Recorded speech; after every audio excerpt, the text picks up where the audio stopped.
once upon a time in our history, revelation was authoritative and what the church had to say about things was really important, and that was the guide for life. But then the age of reason came in, and then reason became authoritative and the way we think about things, and it was all about the brain. And Christians obediently followed and said, well, let's start making objective arguments with secular reasoning, right? Because it's the age of reason and it works. Nietzsche was right, it wasn't going to work for long. Because you find out that your reason, when untethered from something stable like God, is just what you think. And that's what's happened. We're in a situation now where the authority is not reason, it's not God, it's you. It's how you feel about things. And so we are walked into an age now of full-blown self-worship. The age of self. They exchanged the truth about God for the lie. They worshipped and served creature rather than Creator, who is blessed forever. And it turns out that this whole business of suppressing the truth is a protection racket for something. Because if the truth about God is known, then my position as Creator gets dethroned. My position, as Nietzsche said, must we not ourselves become gods, simply to appear worthy of it? What's it? The death of God. It's a great big protection racket so that I can put myself on the highest pedestal. It's the age of, it's the timeless sin of the human race. Adam and Eve, what was the sin? To be as gods, it says in Genesis 3. Our culture is in the throes of this. It's the age of self-love, self-esteem, self-confidence, self-care, being my best self, and the selfie. It's all about self. It's a generation in which, I don't know if you've noticed this, but the word identity is used more than any other. What's the identity? It's just who I am. And that word is all pervasive. Why? Because we care about self. We care about who I am. It's the generation, that's decommissioned blasphemy laws. Laws that said you couldn't insult God. And what's in its place? Vilification laws. Laws that say you can't insult my sense of identity. Is that not worship of creature rather than creator? Is that not a reversal of the very kind that this section is talking about? And so the worst sins you can commit in this generation, firstly, is judging. Don't judge. Because being me is a much higher priority than being judged by haters who hold me back. And what I need to do is tell myself I'm beautiful, powerful, and enough, and move on and shake it off. And we've fallen into the trap of thinking that principle of wisdom about hypocrisy that Jesus gave us says we cannot make wise conclusions about anything. And we can't make wise conclusions about whether something is right or wrong, or whether a person might be doing right or wrong. Can't judge, don't judge. There's no standard other than me. And if you judge me, you hate me. If you judge me, you're tearing me down. Another sin in this generation is telling the truth. How often have we heard the cry, I'm offended? Well, good. Sometimes we need to be offended. It's called character, change, realizing you're wrong, changing, moving on, moving upwards. No, but offended, I'm offended, is the ultimate barrier to progressing with the conversation. Do you imagine what this does to the way a new generation reads the Bible? What does the Bible say about itself? It's a sword that pierces. It's a mirror that shows up our faults so that we might change. You don't look in a mirror and see your tie crooked or your hair out of place and fail to fix it. And the Bible's meant to continually show us those things that we might fix. It's meant to be a fire and a hammer to break hard hearts into pieces and to purify people. Do you know what? In a world in which, even the subject-object difference between, me and other things, a world that's been turned on its head says, no, I don't like that verse, I'll just read the other one. No, I prefer these scriptures and not those scriptures. And I feel as though we've obediently gone down that line with culture as we've actually started, I was in the Koorong gift section the other day. No offense to Koorong. Better be careful. It's a great shop. Awesome shop. Shop there.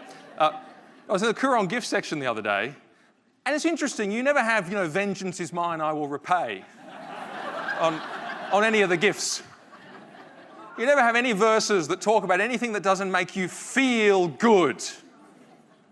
And I think we've believed that the gospel has bad bits, that the wrath of God is revealed from heaven against all ungodliness and unrighteousness of men is not good, that we should go easy on that. It's all true, It's all good. It's all supremely good, actually. I'm so glad that vengeance is God's and he will repay. I can't imagine a world without justice. I was at a youth camp a while ago and they said, how can a good, loving God judge people? I said, how can he not? Are you serious? So Hitler was just a mistake? By the way, he's someone who followed his dreams. But anyway, that's another story. It's not good advice. Don't give it to kids. But that means Hitler's just a mistake and there's no justice. That means what this guy did up in Brisbane to his wife and children, there's no justice. There is justice. There is justice and it makes us all live differently. It's a wonderful thing. All truth is good truth. But in a culture where we no longer see wisdom in the fear of God, but we say that which will give meaning and direction for my life is the promotion of myself.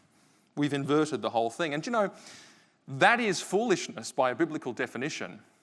And that's exactly what we see. We see actually a world that has lost its mind. Professing to be wise, they became fools, says Paul. Do you know, I used to own, when I was a kid, one of my first ever laptops. I was a huge fan of Lamborghinis. There was a time in my life when I thought I might own a Lamborghini one day. Those days are gone. It's all right, I'll drive a Kia instead. It's fine. My treasures are in heaven. But I had a Lamborghini laptop as a substitute for the real thing. I went to the International Motor Show, went to the Lamborghini section as like a 12-year-old, and I bought a Lamborghini laptop and Lamborghini cufflinks. And this Lamborghini laptop was made of carbon fibre. It had leather, black leather with yellow stitching. It had a genuine Lamborghini, badge on it. And when you turned it on, it revved like a Lamborghini engine. And I loved that thing. And do you know what? It was actually one of the best laptops on the market. I had to save up. It was very, very powerful, very, very expensive. But one day I was typing particularly quickly on that laptop. And as I was going for it, my finger somehow got caught under one of the keys and it snapped right off. And would you believe it, it was the E key. Do you know how hard it is to use a computer, no matter how good it is, no matter how much firepower it has, with no E key? You can't even say yes, you can't do anything. And I was in a real pickle. And do you know what? In a culture that said no to God and suppressed the truth about him, it's like we've lost the E key. We can never make sense. It doesn't matter how much firepower we put into the issue, there'll always be a flaw. It doesn't matter how clever those scientists on the Large Hadron Collider are, they'll never find God, and therefore they'll never find the answers. That's the reality of our time. And the result is chaos and destruction. And we are living in a culture that is losing its mind because its mind is not governed by the knowledge of God. What is moral? I say what's moral. How often do you hear people say we did what was right for us? I did what was right for me. Number one justification for family breakdown was right for me. Well, who cares? What about what was right? Happens to be a different thing. What's best for my life? It's to discover myself, follow my dreams, love myself. Boy, we wonder why we're raising a generation of narcissistic and fairly unfriendly people. It's no surprise. What causes should I join? I was talking to Steve about this before. Climate change, right, is the big cause. Why? It doesn't require anything of me. It's such a big issue. It's so far out of my control that all I have to do is get angry and go to a protest. I don't have to change my character. I don't have to check myself in any way whatsoever. It's easy. Those are the issues, the things that don't confront me.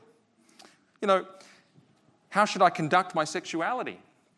That's the example that Paul gives. And he gives it here because it's actually the thing that is obviously not right because of our biology. When we say God is not the creator and my biology doesn't matter and my anatomy is irrelevant, we do what we want. But we've taken it a step further in modern society. I've said I'm 6'7" with hairy hands, but I'm a woman and I'm beautiful, and you'll tell me that I am. Right? We've actually started to say, no, we're all creators now. We're in the seat of God. And what we say will go.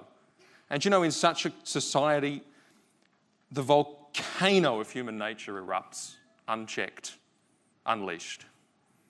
There is no limit on what people will do. And when people don't have a limit on what they will do, I tell you what, the true nature of the self comes out. And this is really where Christianity bumps up against culture in so many ways. I'd said in a conversion therapy interview with 60 Minutes, although it went straight over their heads, I think, but I said, look, the difference in this really is what is it that is good and reliable, and what is it that we should pursue in order to be happy and to live a good life? Is it in here, or is it up there? Is it me, self, identity? Is it doubling down, or is it to say, no, I give all that away and I sacrifice myself, as Romans 12 says. Give it all up. Why? For the knowledge of God and the calling of God on my life. I'm same-sex attracted. Well, big deal. It's very important that, we acknowledge all of that, but it doesn't change the fact that me, as someone who's not same-sex attracted, has to live the same life as the same-sex attracted person. None of us get to follow our sexual desires, whatever they may be, because we follow God. And, Christopher was on ABC Radio the other day, and they said, can you not understand how that somebody, might feel really offended and that you've questioned them in their inner identity? And he said, well, of course, because that's my story. The fact that, I am not good and not okay. The fact that there's something wrong with me and I need Christ and his forgiveness. That was said to me by a leading LGBT activist who, she said, look, she said, you shouldn't even bother trying to make churches LGBT friendly because no one wants to walk into a building and find out that there's something terribly wrong with them. And I said, but there is something terribly wrong with them. And the room just sort of nearly freaked out just for a second. And I said, no. I said, there's something wrong with all of us. There's something wrong with me. I'm a sinner before God. And I need his salvation. And Jesus himself, this is the difference. This is the difference. Where is good? What is to be pursued? What is worthy? Self or something outside of self? I often say to people, really we only as human beings get a single compliment in the whole Bible. And I challenge you to find another one. There's only one. And my goodness, we love it. We repeat it all the time. We cling to this compliment. We are made in the image and likeness of God. Hey, that's enough. Yeah, unfortunately, you turn the page and things change. There was a fall. And every descriptive word of the human condition is negative. People who are dead in trespasses and in sins.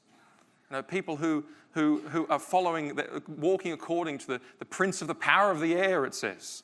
People whose righteousnesses are as filthy rags. People, none that does good, no, not one. All have sinned and fallen short of the glory of God. The heart is deceitful above all things and desperately wicked. We have reprobate minds, whatever that means. Love quoting the King James. It's up there with superfluity of naughtiness. It says that. But actually, we are sinners. And we've lost sight of that too, I think. Pagan culture infects us and makes us think too highly of ourselves and cling to too much of ourselves. And do you know what that always does? It brings God down from his throne, slowly. And if the fear of God is the beginning of wisdom, we are in danger of losing our minds. And we are in danger of walking down this pathway of darkness, even just a little bit, that Paul describes in a world that's lost its mind.